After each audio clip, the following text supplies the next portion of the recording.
If you had the chance to plate the same recipe twice and in two completely different ways, could you? And if you could, how would you decide which one is better? So in this video, that's exactly what I asked professional food stylist Lou Kenney to do for us. It's the same ingredients, the same flavours, and the same amount of time, but two completely different visual outcomes. And do you know what's fascinating? Is that we didn't agree on which one was best. Because plating isn't about right or wrong, it's about preference, process, and the choices you decide to stand behind. So let's see what happens. And as you watch, pay attention, as there are some brilliant little tips and tricks in here from Lou that you could immediately apply to your own plates. And when you're done, let me know which one you preferred in the comments. So here we go, into plating number one. So Lou, tell us a little bit about what we've got here. So here we have got a recipe for tinned octopus. So this is a fennel, blood orange and octopus salad with shallot and chilli vinaigrette, some extra little fennel fronds and some blood orange zest, and a bit of mint is going to go on the top as well, just some mint leaves. So this is kind of an exercise in how green can really pop a dish. Yeah. So the fennel's been dressed in blood orange juice and lemon and plenty of salt, and it's been I've really finely sort of shaved it. So you can get some really lovely long shapes, which are quite pretty. We're going to do it two ways. This is going to be a real sort of loose plating where you want to see bits of fennel. So I'm going to kind of do it in clumps really, and then put the orange in and around. I mean, I would imagine just looking at your mise en place, just the colour, the texture you've got in this one, it's just got more to play with visually, hasn't it? There really? is, There's more that can be done. This is the kind of thing where I would break the edges as well. I'd break the edges of the plate. So again, when you talk about breaking the edges, just show us, point it. So you're talking about... So this, I'm breaking the frame. Yeah. This is your frame, and then I'm sort of break the edges like that, in maybe 2 or 3 places. So I've got some lovely bits of blood orange. I'm going to tuck some under there like that. Some blood oranges come out much more bloody than others. Just sort of thinking about the composition really, how is this going to kind of look, sort of grouping things together like that, and also thinking about the balance, the balance of flavours on the plate. That's enough for now. Yeah, octopus is tinned, and it's really unusual. Octopus are kind of taking over our waters at the moment, but there's no official way of fishing them. They're kind of a bycatch. But I've got some little baby octopus here, which is really cute. Look at that lovely shape. I just think that's such a lovely shape. I mean, just from a textural point of view, yeah. I guess for some people with the more delicate sensibilities, it might almost be off-putting, but I think just from a visual interest point of view... It is really cool. You can get tinned octopus where it's just a big sort of tentacle and it goes all curls around like that, and it's really beautiful. I couldn't get them in time for this recipe, unfortunately, but... I remember the first time I had octopus, and it was one of those larger legs. Yeah. And it was done, I think it was done over wood smoke or something like that. And I was a little bit, just from the visuul point of view, I'm not sure, but as soon as you gave it a go, it didn't taste anything like I thought it would do. If you're going to cook it fresh. Yeah. You've got to know what you're doing, don't you, I think? Takes quite a long time, but it's just a really unfamiliar ingredient for us in this country, I think. I'm just going to add a tiny bit more fennel to that little area there. I have to say, Lou, I've also noticed your odd numbers rule is been broken again. 1, 2, 3, 4, 5. I know. I was looking at it. I'm looking at it, going, something doesn't feel quite right here. What should I do? Well, why don't we experiment and see? Why don't we take? Well, I think because you put it in the format that you put it, it's almost like a star shape, almost, wasn't it? But does this look better? Well, it's worth kind of trying, isn't it? It is. I'd love to get some feedback from the viewers. What does everyone think of this? Yeah. I'm going to take that away. I love that you said that. See, that's the collaboration between people. It's kind of going, okay, I'm not sure this works, not sure that works. I've got a bit of, so I've used a zester and made some little curls. They're just such a lovely, so this is a really nice way of kind of introducing garnish. It's, it's actually, the zest isn't in the recipe, but because I've used a blood orange, I know, I can use the zest for... for garnish. I mean, you have to be careful because zest, is a totally different flavour to, to the flesh of an orange. But anyway, here I'm going to put some fennel. Again, just picking it off and kind of maybe a little bit more. Oh, yeah. Again, the green really adds. It really does. That contrast, doesn't it? So when I'm styling, there's so many different ways of mint leaves. You can just kind of pick the tip off and have a tip, kind of like that. Or you can put, just use a leaf, pick a leaf off, a nice one, and just kind of have a leaf, which it just has a slightly different effect. I think these can be quite sort of sweet and twee, you know, the actual, that little bit there. So I think in this instance, I might just use the actual whole leaf. Again. And I'd like to think you're such a professional stylist, you've actually toned this in with your jumper. Oh yeah. Nothing happens by accident, does it? There are no accidents. Happens by accident. Right, let's have a look at that. I like this. Yeah, I mean, this is a delicate dish. Yeah. It's almost like ceviche. Oh, you know, ceviche would be, you know, there's a similar kind of plating. Yeah.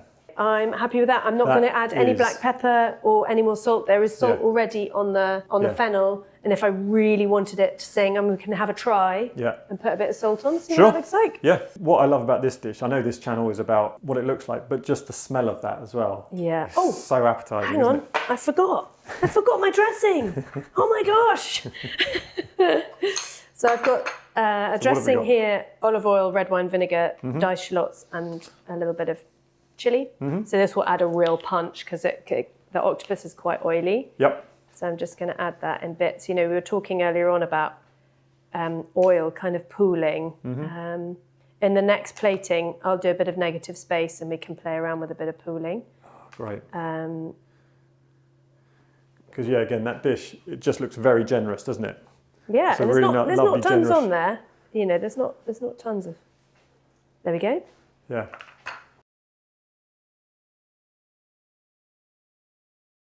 So I'm just going to jump in here again for a second. If watching this makes you realise that plating isn't accidental, that it's actually a series of tiny decisions about balance, grouping, contrast, space, that's exactly why I created the Platist training kit. As you know, my book, The Plating Gym, explores the why behind beautiful plates. The training kit is how. It's structured reps, exercises and frameworks. So when you're in front of your own dish, you don't just have to hope it looks good. You'll know what to adjust. So if you want to have a look at either, check out the link below. Right, let's go back to Lou and see how the second plate evolves. So Lou, we're going on for the second plating now. What's your thought process for this one? So this is going to be a bit more minimal, a little bit like with the pasta dish we did. So much more kind of centralised, and more sort of, each item's going to be kind of clumped together a little bit more, so rather than spaced out and like that. So we're going for a little bit of condensed, maybe for a bit of isolation as well? I'm not going to go with height on this because all the elements are quite flat, so it's difficult to kind of build something like that up. So I've got some nice bits of fennel which are going to go on the bottom, just in the middle. You've got it slightly asymmetrical as well, haven't you? Asymmetrical, yeah. Which again, I'm assuming you didn't think about. It's just that's I just did it. Yeah, I didn't really think about it too much. Yeah. It just kind of happened. But again, I think asymmetry is more of it adds more interest. So here, again, I'm still sort of thinking about this kind of S-shape situation. So an S-shape with the fruit and with the octopus, yeah. Lovely. So much of it is like placing, seeing what you think. Yeah. Change your mind. Change your mind. I do change my mind quite a lot. Well, I think you have to, because otherwise you just get stuck in doing the same, probably safe thing. Yeah. Don't you? If you don't push yourself and appreciate when you've certainly made an error, but yeah, you don't or something doesn't quite work, and you just, let's just pull some of these bits out here.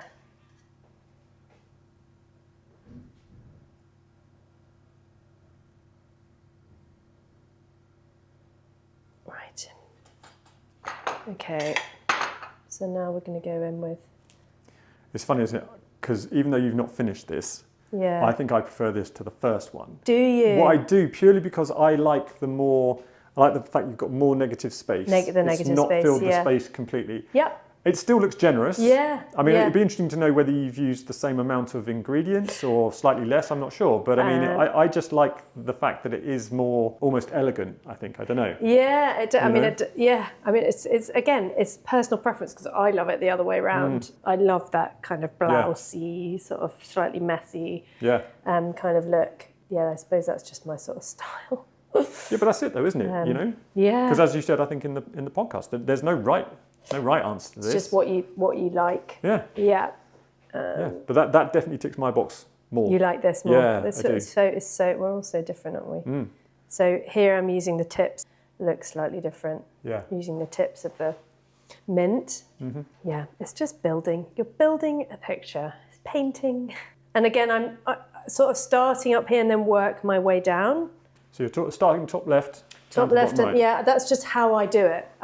You know, again, I don't think there's necessarily a right or a wrong. Well, I don't think there is, but I think the fact you have a process, that's what's quite interesting. Yeah. You know, to know where you look, where you go, what you're doing, because again, unless you've been doing it for, you know, your entire career, yeah, people don't know how these things happen. You think it's just magic, and it's not. It's experience. It's really considered and experienced. Yeah. I was really paranoid when I first started out doing my own jobs, because I was like, this doesn't come naturally to me, you know. I think there's a fraud in all of us, isn't there? There is, yeah. It's the imposter syndrome. Yeah. Yeah. Everything about this one, I really like. That's great. Yeah. Well, I'll stop adding bits, because I know that's when it's going to get. So the other thing is trying to check that there aren't too many shapes pointing in the same direction. Okay. So for example, you've got a curve there. If I put this like that, then you notice those two bits. Mm-hmm. Does that make sense? Yeah. So I'm going to twist this guy around so it doesn't mirror that. Mm-hmm. But obviously that's interesting. Yeah. And then sometimes crossing bits over. Mm-hmm. So I'm going to cross a bit over there. That's kind of an interesting look. Yeah. And then we're going to get a little bit of the dressing. See, again. It's funny, isn't it? Having watched you do both, this one just seems like more considered. Even though you spent the same amount of time doing both. Yeah. For me, just from the way it looks like you've spent more time. Yeah. It almost seems like a higher perception of value to that dish than the other one. Again, this is a classic example of less is more. Yeah, because it must be roughly similar amount of ingredients. There's no way that you I'd say maybe a tiny bit less ingredients-wise on this one. And I might add, just for balance. Yep. But even the fact that we can now see the dressing. Dressings. Yeah, whereas before that dressing orange. would have got a bit lost in everything else. Yeah. You know? I might, and then you can add a bit there. Back away from the dish. I can't help it. That looks amazing. There we go. So that's another way of plating an octopus salad. Luke, that's amazing. Thank you so much. That's such a pleasure. It's been really good fun. What I loved about this demo is not that one plate was better than the other. It's that Lou clearly has a style. She knows when she likes things loose and generous, and she knows when she prefers elegance and negative space. And more importantly, she has a process. She starts at the top left. She thinks about crossing lines. She rotates elements so that shapes don't mirror each other. She checks balance, and she edits and adjusts. So this isn't magic, it's considered. And that's the big takeaway. You don't need to copy somebody else's style. But what you do need is to develop your own. Make choices, back them, and refine them. That's how you move from just placing food to actually designing it. And if you enjoyed this kind of deeper breakdown, the psychology, the design thinking, the collaboration, that's exactly what we explore inside my new YouTube membership as well. Extra critiques, more behind the scene conversation, and more detailed plating discussions. Thanks to everybody who's already signed up to support the membership on this channel. It genuinely allows me to make more of these demos for everyone. And now I'm genuinely curious, which plate did you prefer? The editorial version or the more minimal restaurant style? Thanks so much for getting all the way to the end of this video, and I'll see you in the next one.